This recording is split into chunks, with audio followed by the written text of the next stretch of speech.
Last time we spoke, you told me you did not trust the common or average man. Yes, in terms of aesthetics, yes. Why is that? Well, they're lazy, intellectually.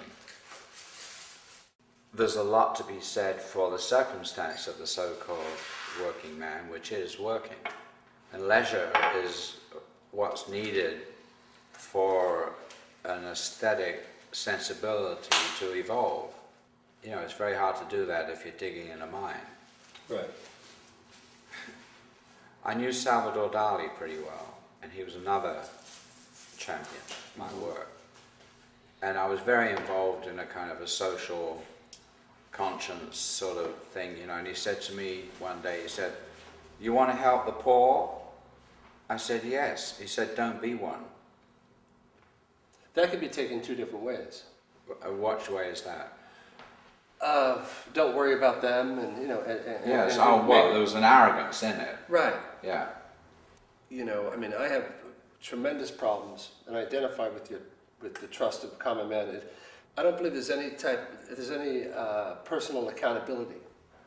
Well, the thing is, the so-called common man has a kind of live and let live attitude.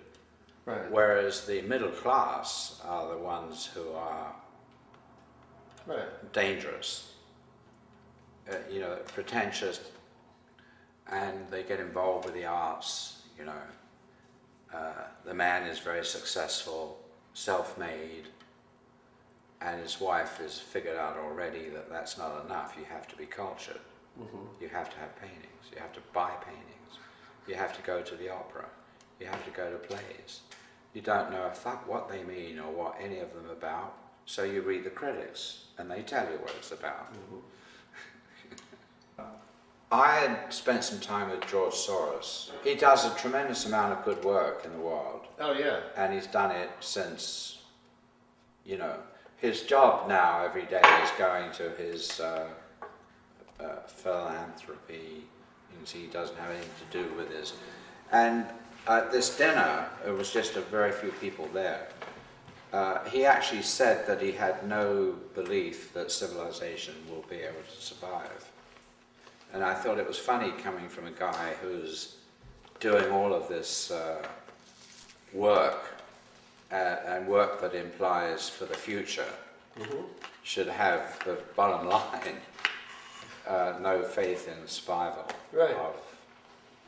In any case, all the scientists generally agree that the sun's going to burn out of fuel and get to be a red dwarf. And so this planet won't be anymore. Somehow I've got some ideas about that. I think that probably there's a built-in mercy in somehow the phenomenon of things, that there would be a gradual impotence growing more and more and more and more, so that basically people will sort of fade out. There won't be any catastrophic, you know, people being blown to bits. They simply wouldn't be born. Because it happens to the species, it happens to gorillas. They know their extent. In fact, gorillas don't even clean their nests. They don't make themselves look nice. Animals do that. Animals make themselves look nice. They, you know, in some kind of way, one way or another. So gorillas know that they're not going to continue, so they say, well, why wash the dishes? So they're kind of just fading out. And they are. Yeah. So, you know, it's just a thing I think about all day long when I'm painting. Question. Why are you living here as opposed to England? Other than weather. Yeah. Well, I never decided to live anywhere. Okay. I just went where things took me. I mean, if I made a decision to live somewhere, I would rather live in Italy. I mean, as an actual decision. usually they say people who do a geographical move. Yes. So in England, They're always moving to phenomenally Spain. Right, celebrated. You are like, and then why would you be in Brookhaven? Or, Yeah, you know, well, that's the sometimes most unlikely, most boring place you could ever possibly want to be. And I think because of the low input of stimuli, that it allows for an internal stimuli.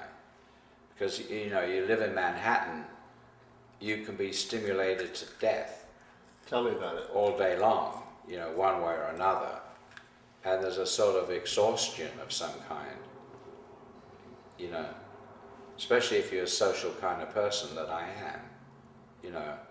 I mean, I would never turn down a dinner party, you know, this kind of stuff. And you could do that every day of the week, you know. Then you've got all these openings where people go and they don't quite know why they're there, but they somehow know that they're networking on a certain level, but they don't know what level that is either.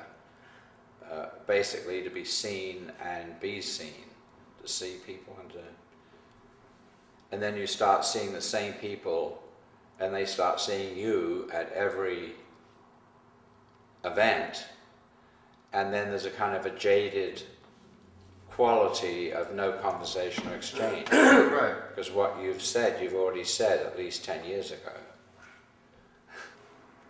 When Barnett Newman died, artists were asked to make a comment, you know, about, and Andy Warhol said a really very unkind thing. He said, I think that Barnett Newman was at more parties than I was. And it's true, you see Barnett Newman at every party. And he said one of the most brilliant things ever said, period, which was that art history is to the artist what ornithology is to the birds. Now that is an incredibly profound, brilliant statement. But after you've heard it 1,000 times, you know, because he was saying it at every party, you know, and so he wasn't doing himself any, he could have been more discreet, you know, not appear so much, stuff like that. So Brookhaven is perfect, providing you're with somebody you want to be with. I wouldn't tolerate this place if I was on my own. Me neither. No way. No way. But you got a pretty woman, you're fine. See, I keep hearing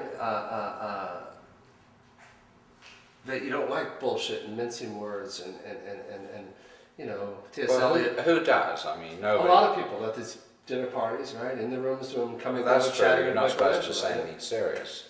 We met Francis Bacon for dinner once. Really? That was an experience. I love his work.